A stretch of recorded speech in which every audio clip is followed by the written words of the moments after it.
오늘 함께 예배드리는 성도 여러분 주님의 이름으로 환영하고 축복합니다. 우리 함께 일어나서 묵도 드리겠습니다. 온 땅이여 여호와께 즐거이 부를지어다. 기쁨으로 여호와를 섬기며 노래하면서 그 앞에 나갈지어다. 여호와가 우리 하나님이신 줄 너희는 알지어다.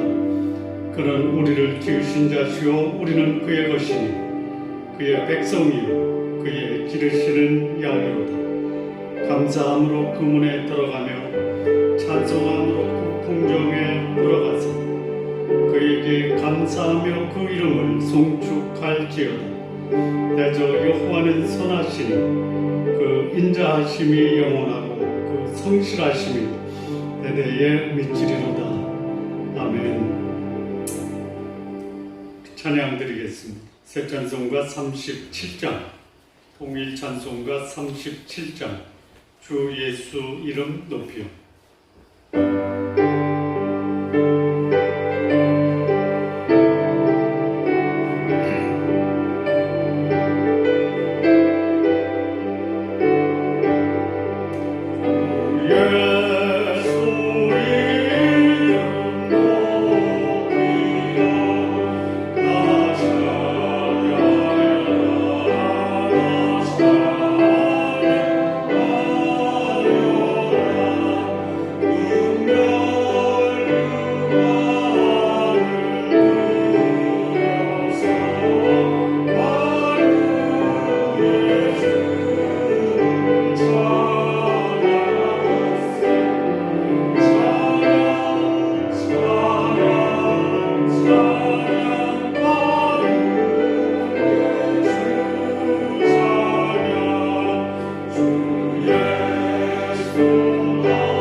자리에 앉으시기 바랍니다. 우리 함께 기도드리겠습니다. 공동의 기도를 드린 후에 우리 최정희 간사님 기도 인도해 주시겠습니다. 오늘 우리는 예수님께서 가르쳐 주신 기도의 모본을 따라 기도드리겠습니다. 먼저 하나님의 이름이 거룩히 여김을 받으시도록 기도하십시오. 한 주간 우리가 살아온 삶으로 이 시간 주 앞에 영광과 존귀와 경배를 드리시기 바랍니다. 하나님보다 귀한 우상과 같은 존재를 우리의 마음에서 제거하도록 기도하십시오. 하나님의 나라가 오늘 우리 가운데 임하시도록 기도하시기 바랍니다. 우리의 가정, 우리의 교회, 우리의 직장의 주인으로 하나님을 모시고 살며 하나님의 거룩함과 사랑으로 가득 찬 하나님의 나라 이루어지도록 기도하십시오. 주의 복음을 위해 헌신하는 선교사님들 주께서 보호하시고 그들의 필요를 채우시도록 기도하십시오. 좋은 나무 교회가 하나님의 말씀과 은혜 위에 견고하게 세워지도록 기도해 주시기 바랍니다. 하나님의 뜻이 이 땅에 이루어지도록 기도하십시오. 우리의 사랑하는 가족, 우리의 사랑하는 성도님들 주의 성령의 인도함을 받으며 하나님 뜻에 합당한 삶 살도록 기도하십시오. 우리의 삶으로 우리 주 예수 그리스도를 증거하고 예수 그리스도를 본받는 자 되도록 기도하시기 바랍니다. 일용한 양식 주시도록 기도하십시오. 하나님의 말씀 영적 양식을 날마다 공급받으며 살도록 기도하시기 바랍니다. 물질적 궁핍함으로 시험에 빠지지 않도록 기도하십시오. 육체가 연약한 성도들, 마음이 견고한 자들을 주께서 치유하시고 주의 평강으로 충만케 하시도록 기도하십시오. 나에게 죄를 지은 자 용서하며 내가 지은 죄 용서받도록 기도하십시오. 나와 관련된 모든 사람들과 원만한 관계를 위해 피차의 이해와 용서의 삶 살도록 기도하십시오. 하나님께서 죄를 용서하신 사죄의 확신으로 죄로부터 참된 자유함과 거룩한 삶 살도록 기도하십시오. 시험에 들지 않고 악에서 구하시도록 기도하시기 바랍니다. 세상에 가득 찬 유혹과 악에서 우리 자신을 거룩하게 지키도록 기도하십시오. 한 주간 삶에서 부정한 삶 주 앞에 자백하고 정결케 되도록 기도하십시오. 이 땅의 많은 지도자들 그들이 자신의 욕망과 세상 유혹에서 자신을 잘 지켜내고 공의와 사랑을 실천하는 자 되도록 우리 이 시간 함께 기도드리겠습니다. 살아계신 하나님 아버지, 이 시간 주의 이름이 거룩히 여김을 받으시기를 원합니다. 한 주간 우리가 살아온 삶으로 주 앞에 예배하오니 우리 가운데 임하셔서 영광과 존귀와 경배를 받으시옵소서. 하나님보다 귀한 우상과 같은 존재 우리의 마음에서 제거하기를 원합니다. 하나님의 나라가 오늘 우리 가운데 임하시기를 원합니다. 우리의 가정, 우리의 교회, 우리의 직장의 주인으로 하나님을 모시고 살며 하나님의 거룩함과 사랑으로 가득 찬 하나님의 나라 이루어지게 하옵소서. 주의 복음을 위해 헌신하는 선교사님들 하나님 아버지 그들을 보호하시고 그들의 필요를 주께서 풍성하게 채워주옵소서.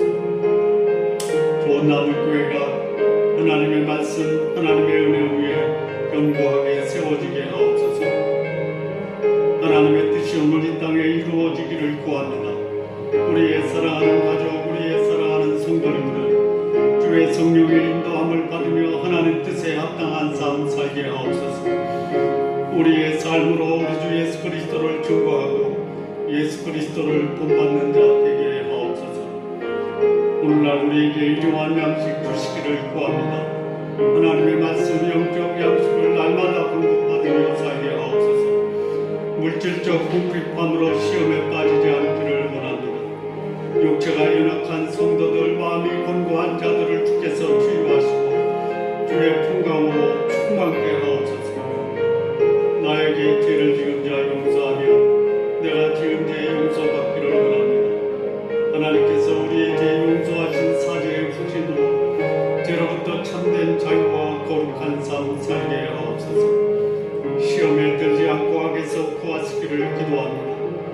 세상에 가득 찬 유혹과 악에서 거룩함을 지키기를 원하오니 하나님 아버지 우리 삶 가운데 임하셔서 우리가 지은 부정한 삶 우리 주 예수 그리스도의 보혈로 정결케 하옵소서. 이 땅의 많은 지도자들 그들이 세상 유혹과 악에서 속에서 자신을 잘 지켜내고 공유와 사랑을 실천하는 자 되게 하옵소서. 최정희 간사님 기도 인도해 주시겠습니다.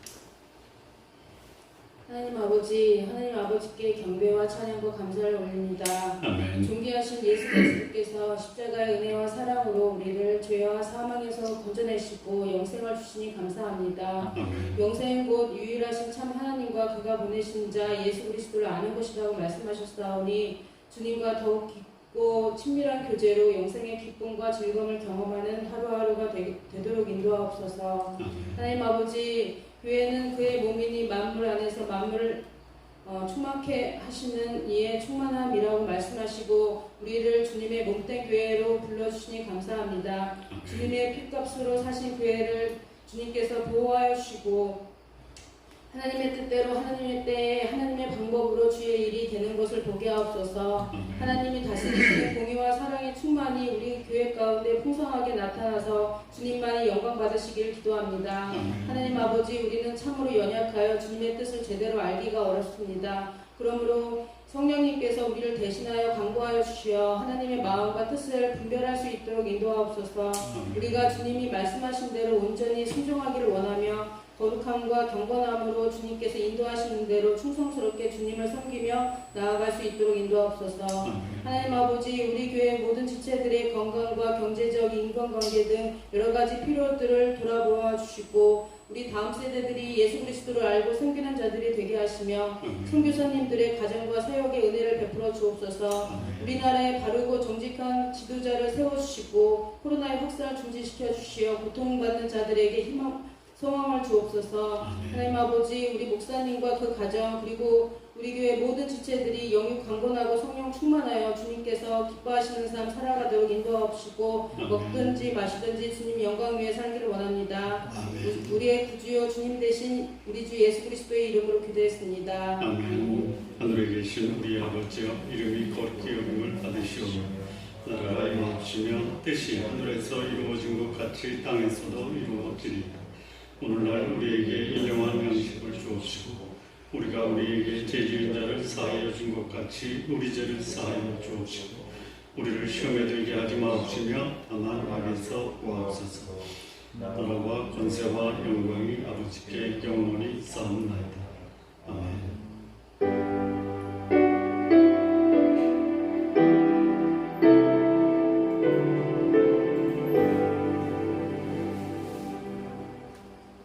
오늘 우리 함께 나눌 말씀 마태복음 19장 16절에서 26절까지 말씀입니다. 우리 함께 교독하시겠습니다. 어떤 사람이 주께 와서 이르되 선생님이여 내가 무슨 선한 일을 하여야 영생을 얻으리이까? 예수께서 이르시되 어찌하여 선한 일을 내게 묻느냐? 선한 일은 어디서 충분히 주시나? 네가 생명을 들어가려면 계명들을 지키라. 이르되 어느 계명이오니까? 예수께서 이르시되 살인하지 말라, 간음하지 말라, 도둑질하지 말라, 거짓 증언하지 말라. 내 이모를 공경하라. 내 이웃을 내 자신과 같이 사랑하라 하시는 것입니다. 그 청년이 이르되 이 모든 것을 내가 지켜 싸운데 아직도 무엇이 부족하니까? 예수께서 이르시되 네가 운전하고자 할진대 내 이웃을 알아 가난한 자들에게 주라. 그리하면 하늘에서 보화가 내게 있으리라. 그리고 와서 나를 따르라 하시니 그 청년이 재물이 많으므로 이 말씀을 듣고 근심하며 가니라. 예수께서 제자들에게 이르시되 내가 시온으로 너희에게 이르노니 그 자는 천국에 걸어가기가 어려우니라. 다시 너희에게 이르노니 낙타가 바늘기로 들어가는 것이 부자가 하나님 나라에 들어가는 것보다 쉬우니라 하시니 제자들이 듣고 목심을 나이르되 그렇다면 누가 구원을 얻을 수 있으리이까? 함께 읽겠습니다. 예수께서 그들을 보시며 이르시되 사람으로는 할 수 없으나 하나님으로서는 다 하실 수 있느니라. 아멘. 기도하시겠습니다. 하나님 아버지, 오늘 주의 말씀을 통해서 우리에게 주시는 하나님의 깊고 놀라운 교훈 받게 하여 주옵소서. 예수님의 이름으로 기도합니다. 아멘. 우리는 지난 시간에 소위 당시의 종교 지도자 바리새인들의 이혼에 대한 질문에 대해서 예수님이 답변하신 내용을 함께 상고했습니다. 바리새인들의 질문에 대한 예수님의 답변을 통해서 우리가 굉장히 중요한 교훈을 하나 함께 나누었는데, 그것은 뭐냐면 예수님은 소위 사명과 목적에 따른 일관성 있는 삶을 사셨다. 그러니까 예수님의 삶은 우연한, 그리고 즉흥적인, 그리고 전혀 예상치 못한 그런 삶이 아니라 예수님의 삶은 그 삶 자체가 목적과 사명과 관련된 삶입니다. 그래서 우리는 지난 시간에 예수님의 삶을 우리에게 적용하자. 어떤 삶을 살아야 되느냐? 일관성 있는 소위 내 삶의 사명과 목적을 이루는 삶을 살자. 자, 오늘은 이제 영생에 대해서 아주 진지한 모습을 취하면서 그 자신의 고민을 예수님께 질문을 통해서 토로한 한 청년의 이야기입니다.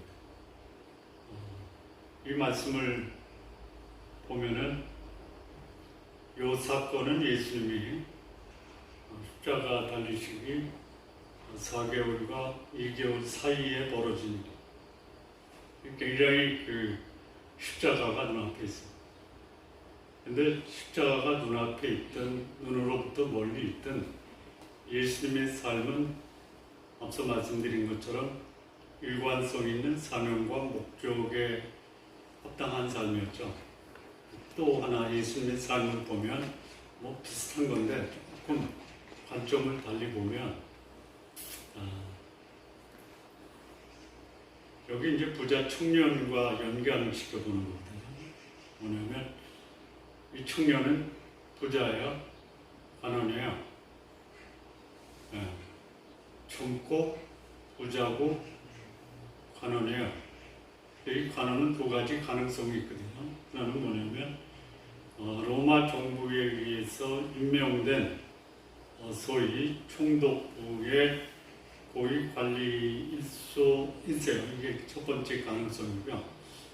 두 번째 가능성은 뭐냐면 유대 공동체의 한 지역을 책임지고 있는 해당의 책임자다라는 가능성이 두 번째입니다. 어쨌든 로마의 고위 관리든 아니면 유다 공동체의 한 지역을 책임지고 있는 해당의 책임자든 어쨌든 굉장한 명예를 지닌 사람이에요. 자, 그런데 저도 한때는 하루 일과가 나와요. 한 달 일과는 안 나와도 하루 일과는 나와요. 그래서 시간이 되면 제 다음 스케줄이 뭔지를 와서 알려줘요. 그러면 그 스케줄대로 그 하루 일정을 보내는 거예요. 자, 여기 부자 청년도 관원이에요. 돈이 있어요. 밑에 수하들이 있죠. 그러면 하루 일과를 하루에 무엇을 할 것인가가 다 계획이 돼 있죠. 근데 이런 정도의 관원이면 하루가 아니라 한 달 스케줄이 미리 나올 수도 있어요. 그렇죠? 근데 그 스케줄에 뭐가 들어가 있냐면 이 청년이 만나고 싶은 사람이 있었던 거예요. 그게 누구냐면 예수님이에요. 자, 젊어요. 돈이 많아요. 높은 지위에 있어요. 왜 예수님을 만나려고 할까요? 왜? 영생에 대한 궁금함이 있어서 1번 예수님을 알아두면 나한테 무척 도움이 되겠다. 2번 영생에 대한 관심도 있고 인맥도 쌓겠다라는 생각. 3번 어떤 걸까요? 3번. 여기 인맥 쌓겠다라는 말은 안 나오니까 보니까 인맥도 쌓을 수 있겠다라는 생각을 갖겠죠. 자, 이 청년은 자기 시간 계획이 굉장히 철저한 사람일 수 있어요. 이 청년만 그럴까요? 예수님도 그럴까요? 예수님의 생애는 오시기 전부터 그 시대 상황이 예언되어 있죠. 출생이 예언되어 있죠. 출생 이후에 성장 과정 속에 무슨 일이 있을 것인가가 다 예언이 되어 있죠. 죽음도 예언이 되어 있었죠. 죽음 이후에도 예언되어 있죠. 앞으로 그분이 어떻게 되실 건가도 다 예언이 되어 있죠. 그러니까 예수님의 삶은 아까 목적과 사명을 이루는 일관적인 삶이라고 했는데 또 다른 측면에서 보면 예수님의 삶은 어떤 삶이었을까요? 제가 부자 청년의 예를 들어서 간단하게 말씀, 예수님의 생은 어떤 삶이다? 철저하게 하나님의 계획과 섭리에 따른 계획된 삶이다라는 거죠. 그렇죠? 여기 예수님을 믿고 따르는 분들, 지난주와 이번 주의 말씀을 통해서 두 가지를 한번 진지하게 고민을 해보십시오. 첫째는 뭐다? 사명과 목적을 이루는 일관적인 삶이다.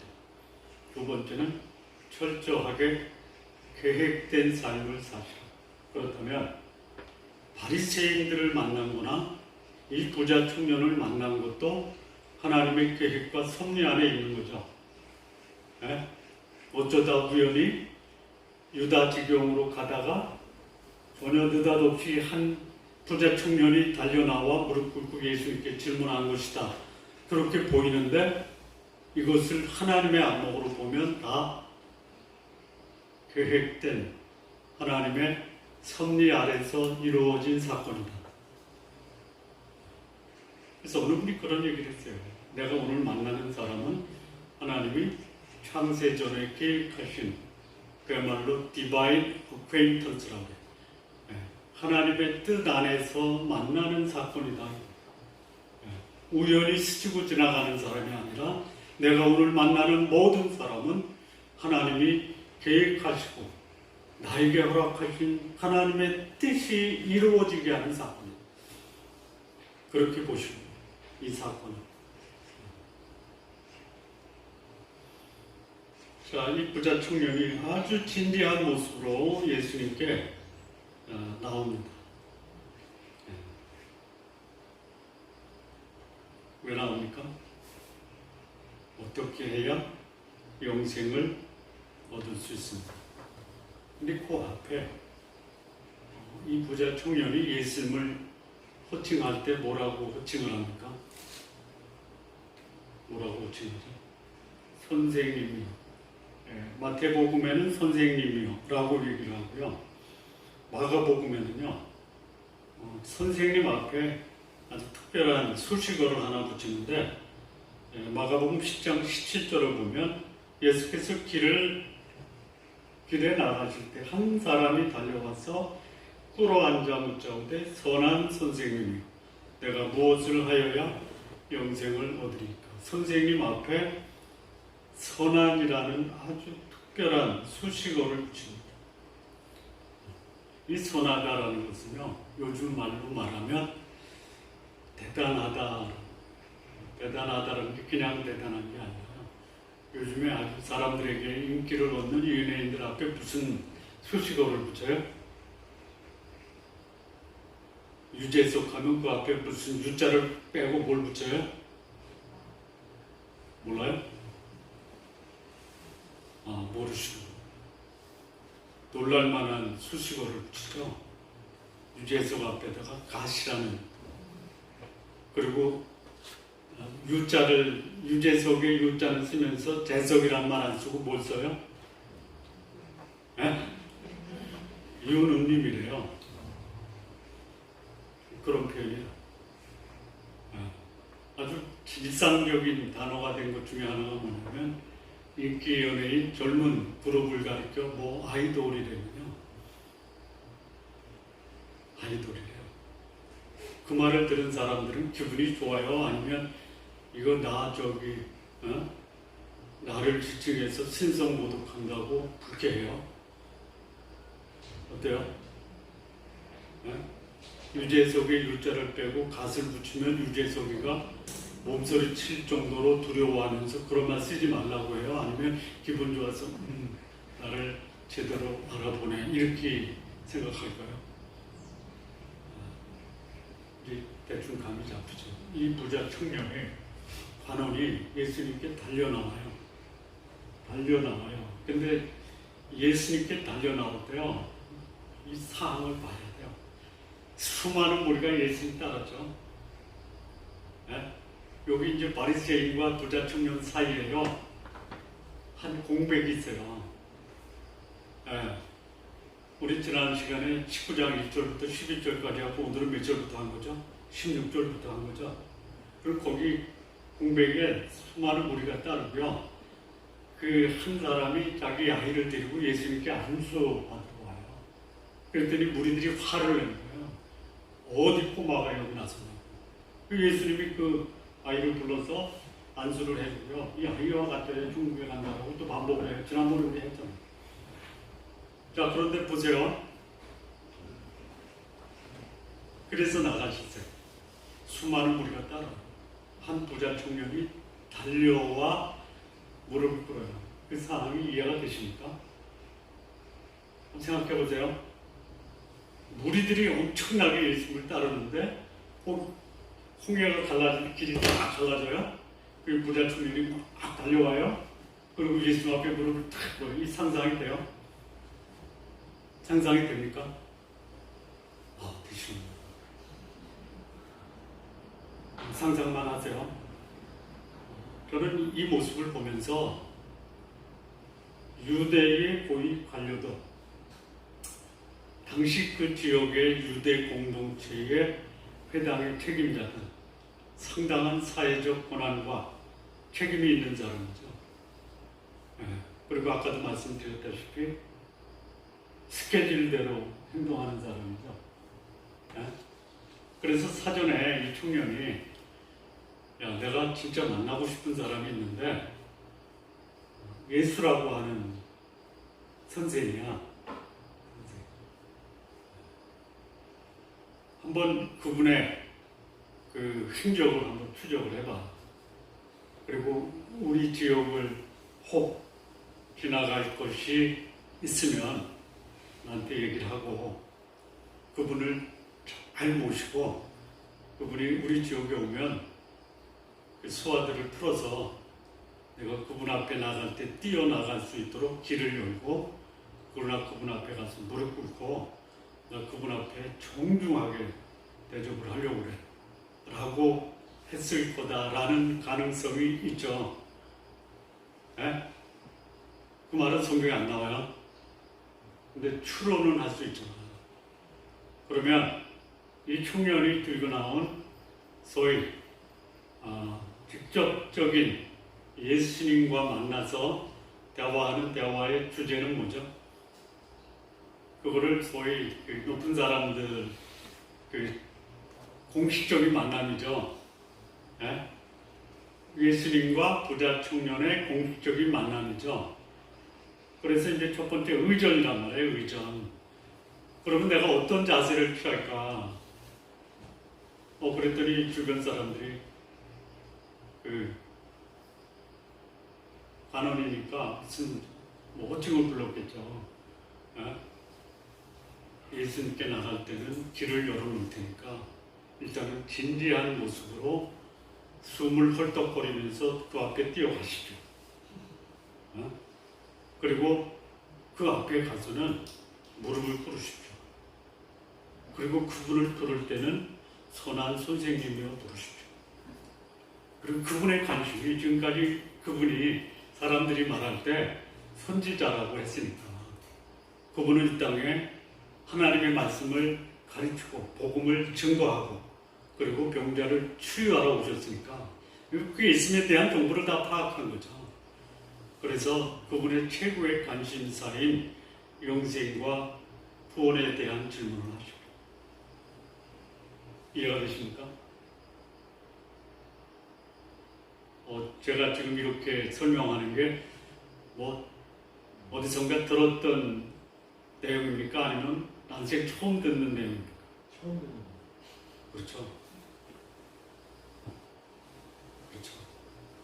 왜 이런 추론이 가능하냐면요. 이 청년의 마지막 모습을 보니까 그렇게 진지하게 철저한 계획에 의해서 행동하고 준비된 말을 했는데 종곡을 찌르잖아요. 그러니 이 청년이 슬픈 기색을 띠고 떠나요. 자, 그렇다면 왜 왔을까요? 이 청년이 예수님께 왜 왔을까요? 아까 질문을 드렸을 때 두 가지 말하고 했죠. 표면적인 질문이 뭐예요? 어떻게 하여야 영생을 얻을 것입니까? 라는 게 내면적인 문제예요? 표면적인 문제예요? 내가 만나고자 했고 만나면 나한테 도움이 될 수 있는 예수님께 이런 질문을 해야지 나를 그래도 긍정적으로 호의적으로 받아들일 것입니다. 근데 예수님은 그런 질문의 의도를 아십니다. 자, 그러면 이 청년이 진짜 예수님께 왔던 그 근본적인 목적이 뭘까요? 이런 말씀 드려도 되는지 모르는데 죄송합니다. 드려야 되겠어요. 어느 정치가가 한국의 유명한 목사님 장례식장에 와서 문상을 할 때에 그 주변에 목사님들이 둘러싸서 느닷없이 안수기도 했죠. 네? 했죠? 팩트죠? 자,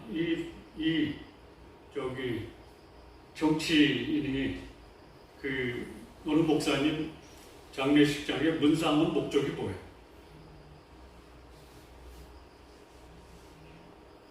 왜 왔어요? 그리고 온 게 그냥 지나가다가 여기 오는 목사님 장례식에 가서 저기 조문회도 해야 되겠다라는 차원에서 왔을까요? 아니면 철저하게 자기 정치적 목적상 스케줄에 의해서 움직였을까요? 그렇죠. 그러니까 이 부자 청년이면서 관리인 사람이 움직이는 게 좀 이해가 되십니까? 그런 거예요. 자, 이 부자 청년이 예수님께 오면은 예수님이 온 것이 자기의 소위 정치적, 사회적 그런 차원에서 어떤 유익이 있어요? 보니까 예수님을 보니 이 수많은 무리들이 따라다녀. 기적을 행해. 병자를 고쳐. 갈릴리 바다를 잔잔케 해요. 들어보니까 높은 산에 올라가서 하나님의 영광을 드러냈대. 예수 만나는 게 나한테 유리해요? 불리해요? 영생에 관심이 있어서 온 거예요? 인맥 쌓기 위해서 온 거예요? 이제 이해가 되십니까? 우리는 지금까지 이 부자 청년에 대해서 그런 진지하게 자기 영혼의 문제, 구원의 문제를 가지고 겸손한 모습으로 진지하게 예수님께 나와서 이 문제를 해결하려고 했다. 본문의 말씀을 우리는 그 말씀에 집중하면 그렇게 이해하는 범위를 못 넘어가죠. 자, 이게 부자 청년 얘기입니까? 우리 얘기입니까? 예수님께 왜 나오셨어요? 명절 연휴 때도 이렇게 나온 것은 인맥 쌓기 위해서 나온 게 아니죠.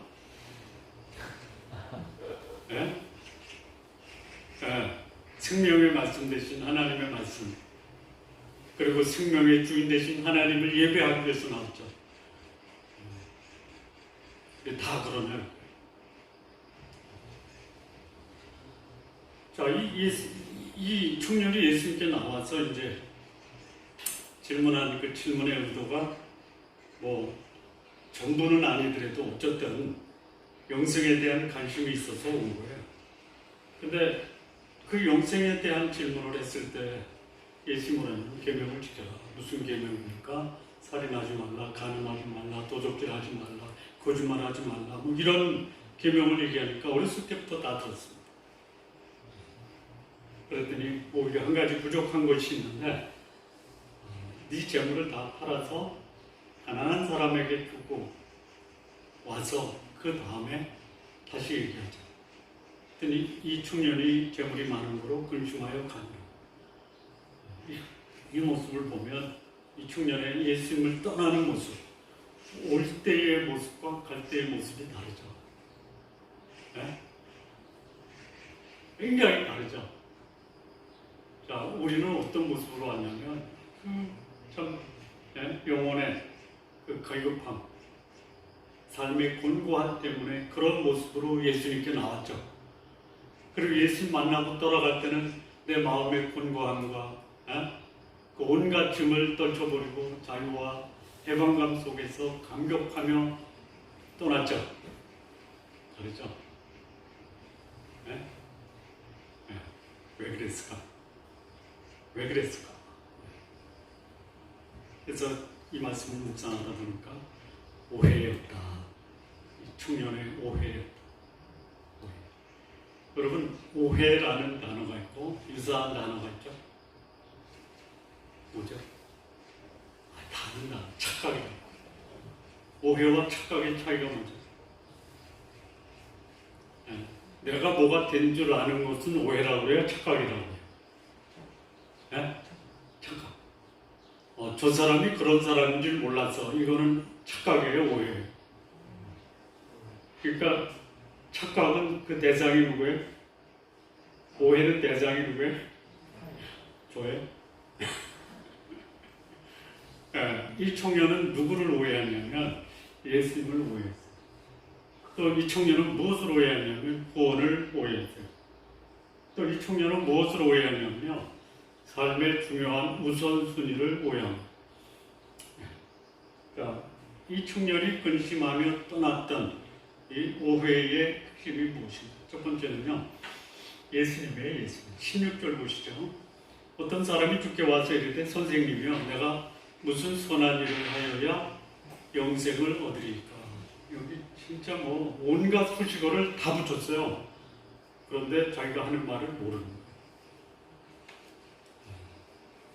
제가 아주 오래전에 40년 전에, 40년보다 더 45년 전에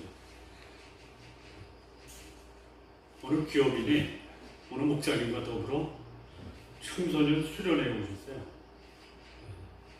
제가 알기로는 그 목사님이 자기 사업에 도움이 되니까 거기 같이 수행해서 온 거예요. 그리고 거기 모인 청소년들에게 신앙생활은 중고등학교 때 해야 돼. 자네들이 여기 온 것은 성령의 인도하시나 이런 표현을 쓰고 읽어버렸어요. 나 그때 학생이에요. 굉장히 예민했던 시기예요. 자, 그 말을 들으면 청소년들이 야, 그 대한민국 최고의 기업인이 신앙생활하면서 우리한테 좋은 격려를 하는구나 이렇게 받아들이겠죠. 저는 속에서 본인은 성령의 인도함을 받고 있나 이런 강한 의구심이 생겼어요. 여기 부자 청년이 예수님께 한 말과 똑같은 거예요. 다른 복음서 마가복음은요, 선한 선생님이요 이렇게 얘기해요. 여기서는 선생님이요. 근데 이제 번역마다 다른데요. 제가 또 성경 번역을 여러 번 보다 보니까 영어 번역이 굉장히 많잖아요. 어떤 번역에는 그냥 선생님, 어떤 번역에는 이 선한 선생님. 여기 선생님은요, 몇 가지 영어 표현에서 뭐라고 쓰냐면 마스터, 티처, 그리고 그 앞에 굿이라는 단어를 붙일 수도 있고 안 붙일 수도 있어요. 자, 유대인에게서 선생은 두 종류가 있어요. 첫째는 뭐냐면 랍비, 또 하나는 뭐냐면 여기서 이 부자 청년이 쓴 디다스 칼로스라는 게 있어요. 랍비는 어디다 쓰는 표현이냐면요, 사람으로 치면 최고의 존경의 대상이면서 내 삶에 중요한 전환점을 줬던 위대한 선생이 랍비예요. 두 번째 이 랍비라는 단어는 누구한테 붙이냐면 소위 예수님이 십자가에 돌아가시고 장사 지냈다가 사흘 만에 부활하셨을 때 예수님을 만난 막달라 마리아가 예수님인 것을 알고 라오니 이렇게 불렀죠. 랍비예요. 소위 말하면 내 인생의 주인이시오. 그게 선생님이라는 거죠. 근데 여기서는 이 청년이 예수님을 뭐라고 불렀냐면 디다스 칼로스, 마스터 또는 티처라고 부른 거예요. 니고데모는 예수님을 랍비라고 불렀어요. 이 부자 청년 관원이에요. 니고데모도 바리새인이고 관원이에요. 선생이에요. 그러니까 니고데모는 디다스 칼로스예요. 예수님은 디다스 칼로스가 랍비라고 불렀어요. 이 청년은 예수님을 랍비라고 부른 게 아니라 디다스 칼로스.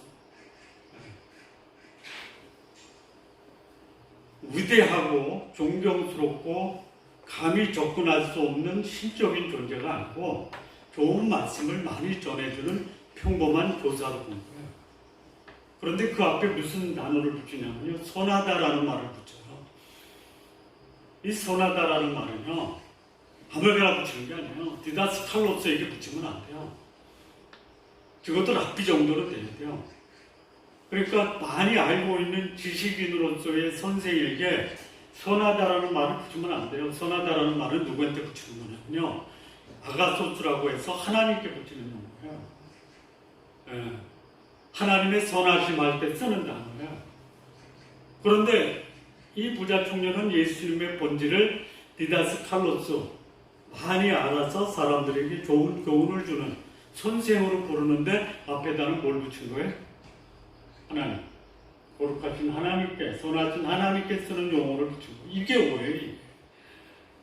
그러니까 이제 뭐 이 부자 청년이 예수님께 나올 때 정보 수집을 했겠죠. 예수님 어떤 분이냐. 선지자 중에 하나입니다. 선지자 중에 하나예요. 근데 그 중에서 굉장히 괜찮은 선지자예요. 그래서 이제 호칭을 디다스 칼로스라고 하고 그 앞에 굉장히 괜찮으니까 수식어 갖다 붙인 거예요. 선한 선생님. 가짜석이라고 부르는 거예요. 이게 왜? 그러니까 존경의 대상은 돼요. 그러나 영생의 대상은 아니라는 거예요. 유대인들이 예수를 봤을 때 나를 누구로 아느냐 할 때 선지자 중에 하나다.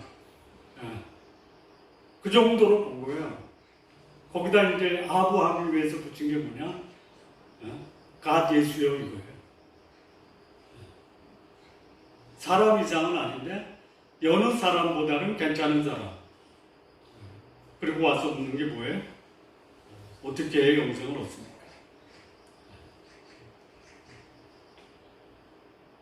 자, 이 사람이 영생의 문제를 가지고 왔을 때 적어도 예수라는 분은 내가 살고 있는 이 모습을 인정을 해줄 거다라는 기대를 가지고 왔겠죠. 인간적인 차원에서 나보다 좀 많이 아시니까 내 사정도 알고 그 정도면 됐어라고 인정해 주기를 원해요. 예수님이 하나님이다. 그러면 이 표현서부터 달라져요. 수많은 사람들이 예수님을 뭘로 부르고 있느냐? 선한 선생님. 그 말은 뭐냐? 나한테 도움이 되고 나를 공감해주고 내가 하는 것을 인정해주면 좋다. 그런 분들 많아요. 목사님들 중에. 목사 수준에 맞으면 당신 하나님의 백성이다. 하나님이 인정하는 수준이 아니라 목사가 인정하는 수준에 도달하면 당신 하나님의 사람. 엄청나게. 오늘 목사님 장례식에 써붙어 있는 배너 보셨어요? 천국 가신 우리 조영기 목사님. 아니 그 말이 좀 불편해요. 제가 또 오늘 본 그 글인데요. 한국이 유명한 신학자예요. 85세에 돌아가셨어요. 그분이 돌아가시기 전에 내 장례식장은 이렇게 꾸며라. 내 사진 달지 말아라.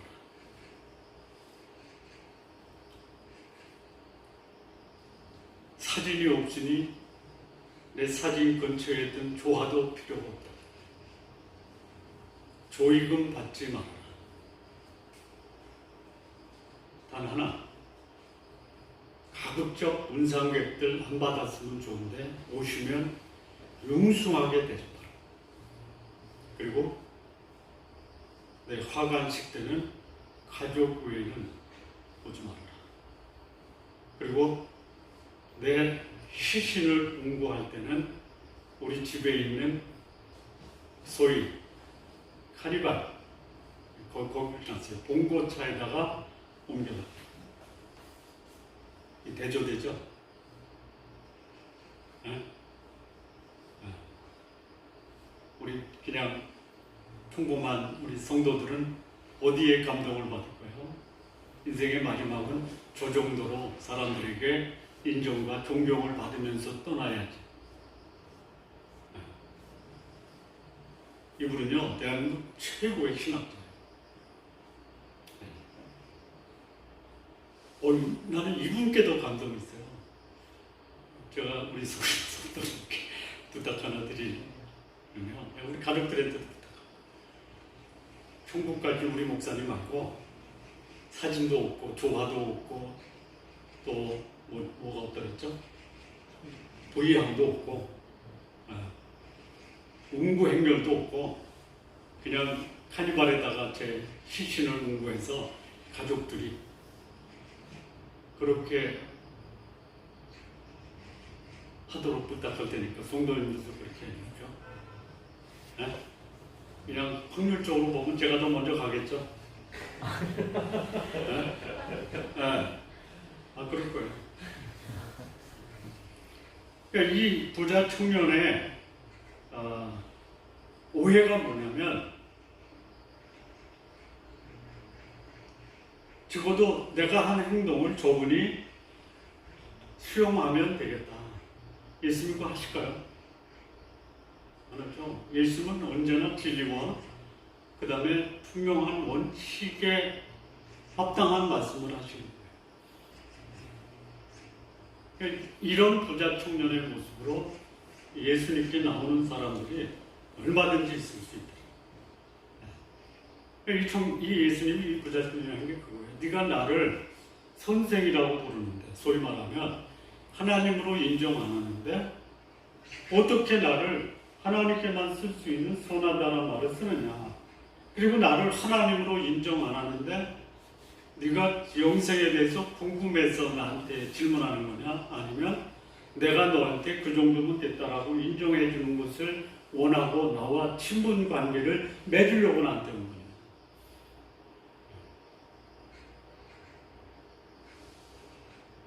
이게 첫 번째 거예요. 그러니까 단순히 내가 만나서 관계를 맺으면 유리한 대상이지 내가 만난 저 예수가 참으로 하나님이고 영생의 주인이다라는 것은 인정 안 하고 있다. 이게 이 청년의 첫 번째 오해예요. 자, 두 번째 오해 보세요. 17절에서 20절이에요. 여기 예수님이 이렇게 얘기해요. 17절에 내가 생명에 들어가려면 계명을 지켜라. 어느 계명입니까? 살인하지 말라, 간음하지 말라, 도둑질하지 말라, 거짓 증언하지 말라, 내 부모 공경하라, 내 우수를 내 자신과 같이 살아.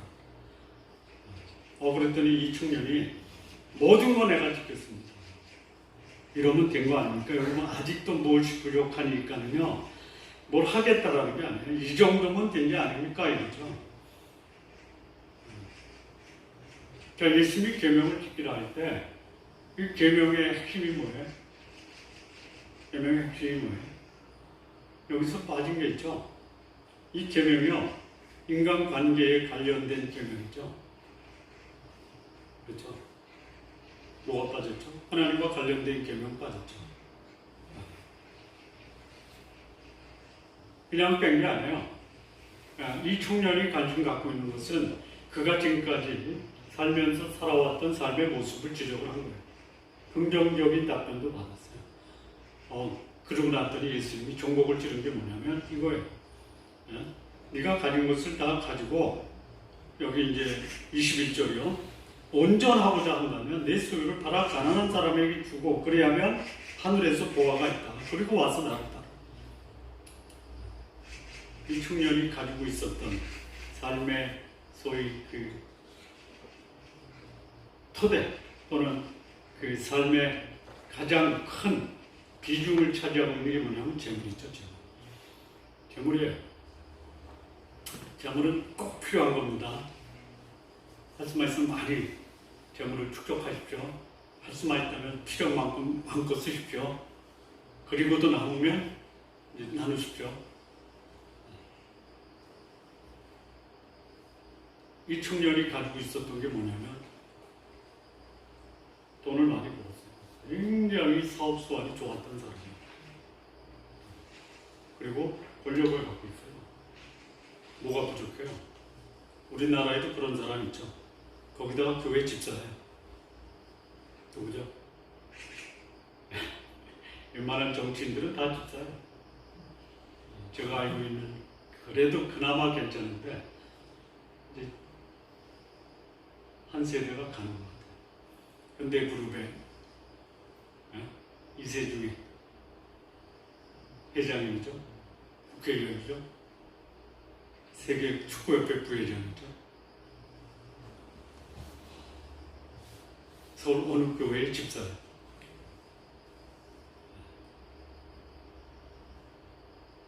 예수님이 그분에게 가서 참 열심히 살았다. 가지고 있는 거 좀 가난한 사람에게 다 팔아서 기부하면 어떻게 할까요? 할 수도 있고 안 할 수도 있고. 여러분, 예수님을 영생의 주인으로 모신 사람이 부자다. 그러면 그가 예수님을 영생의 주인으로 모시고 있다라는 표면적 증거가 뭡니까? 다음번에 나와요. 누가 나오냐면요. 뽕나무에 올라간 사람 있죠? 누구예요? 삭개오죠. 삭개오. 예수님 보기 위해서 뽕나무에 올라갔어요. 내려와라. 내가 오늘 너희 집에 거하겠다. 했더니 모시고 가서 이제 대접을 하는데 예수님 묻기 전에 얘기를 해요. 두 가지 얘기를 하죠. 주님, 제가 못된 세리입니다. 그래서 다른 사람의 것을 약탈이에요. 토색을 했습니다. 이실직고 하는 거예요. 예수님 물어봤어요? 아니면 본인이 얘기한 거예요? 토색한 일이 있으면 몇 배를 갚아요? 4배. 그래도 재산이다. 토색해서 4배를 갚아도 그러면서 내 재산의 얼마를 팔아서 가난한 사람에게 주겠다고 해요? 얼마? 절반. 이게 생명의 주인을 만난 부자 사람들이 예수님 앞에 보여야 되는 반응이에요. 이 부자 청년은 어때요? 네? 구원이 기본적으로 아마 이 부자 청년이 유대 회당의 책임자였다면 굉장히 율법적일 거예요. 네? 십계명이라면 목숨 걸었을 거예요. 그런데 털쳐버리지 못한 게 뭐냐면 영혼에 대한 그 관심과 사람에 대한 관심이 없었어요. 그냥 인맥 넓히고 내 영향권을 넓히는 데 관심이 있지 영생에 대한 진지한 관심은 제스처였다. 이게 이 부자 청년이 가지고 있었던 두 번째 오해예요. 그러니까 예수님은 이 삶의 강력한 동기인 재물에 대한 탐심을 극복하지 않고는 참으로 그가 원하는 영생에 대한 답을 본인이 맡고 있는 거예요. 예수님이 막는 게 아니고요. 상황과 환경이 막는 것이 아니라 자기 속에 있는 이 물질적 탐심이 자기 생애의 가장 소중한 영생과 구원을 방해해요. 그랬더니 이 제자들이 그러면 도대체 누가 구원을 얻습니까? 누가 구원을 얻어요? 사람으로는 할 수 없지만 하나님으로 할 수 있다. 구원은 사람이 하는 게 아니에요. 하나님이 하시고.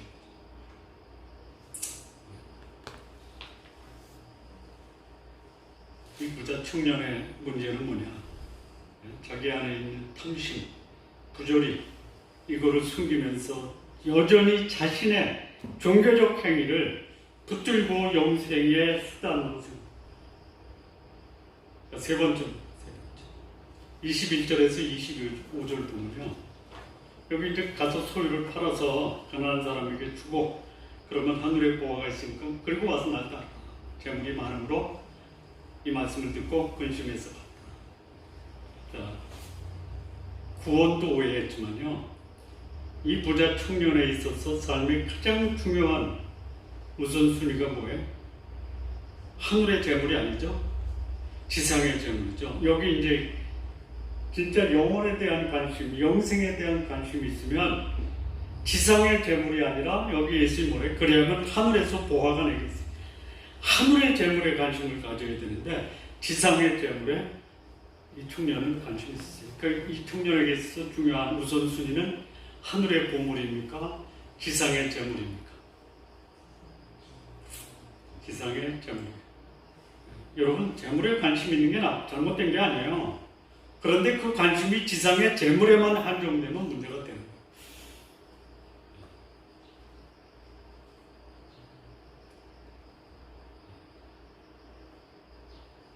할 수만 있다면 재물도 지상에 쌓고 그 재물을 하늘에도 쌓으십시오. 하늘에 재물을 쌓는 비결이 뭐예요? 예수님 말씀에 의하면 재물을 팔아 가난한 사람에게 나눠주라. 영생에 관심을 가졌어요. 관심을 보였어요. 그런데 그 영생이 지상의 재물로 인해서 가로막힌 거예요. 그러니까 이 청년의 문제는 뭐였냐면, 오해는 뭐냐면, 재물이 있으면 나는 부유하다. 예수님은 하늘에 보화가 있어야 진정한 부유한 자다. 이 말씀입니다. 이게 삶의 우선순위가 혼란스러운 거예요. 그래서 이 청년은 예수님께 나왔을 때 모습과는 정반대의 근심하면서 떠나갑니다. 우리의 삶이 일관성, 목표지향적으로 철저하게 계획 중심의 삶을 사는 삶은 어떤 삶이냐? 우선순위예요. 우선순위. 이거 분명히. 그게 분명하지 않으면 뒤죽박죽된 우선순위로 내 삶이 근심으로 향해 갑니다. 영생이 무엇보다 중요하다고 해서 예수님께 나왔을 것 같아요.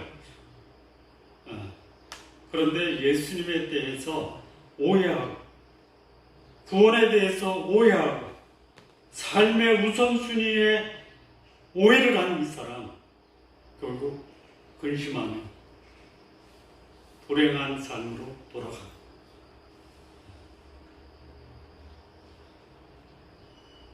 마무리 짓겠습니다. 이 청년이 슬픈 기색을 두고 예수님을 떠나갑니다. 이런 일이 청년뿐만이 아니라 오늘 우리 가운데서도 있을 수 있다. 이 청년 예수님을 그저 인간적으로 괜찮은 사람으로 생각하고 자신의 인맥을 쌓는 데 도움이 되는 사람으로 생각했지, 그를 영생의 주인으로 생각하지 않았다. 우리의 신앙생활, 교회 생활이 소위 정신적 위로, 종교적 위안의 수단으로 생각한다면 부자 청년과 다를 바가 없어요. 부자 청년처럼 영생에 관심을 보였지만 하나님의 은혜의 보좌에 나오지 않고 자신의 종교적 행동으로 구원을 얻을 것이다라고 생각하는 그 사람, 이 부자 청년과 똑같다. 삶이 일관적이고 우선순위가 분명한 삶을 살지 않고는 우리의 인생이 결코 행복할 수 없다. 근심으로 인생을 살아갈 수 있다.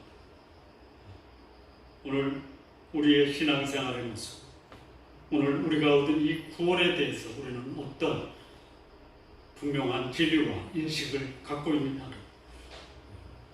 영생은 우리의 행위가 아닌 하나님의 은혜로만 가능하다라는 이 복음 앞에 우리의 마음을 내려놓으시기 바랍니다. 내 삶의 우선순위가 세상이냐 하나님, 이 삶을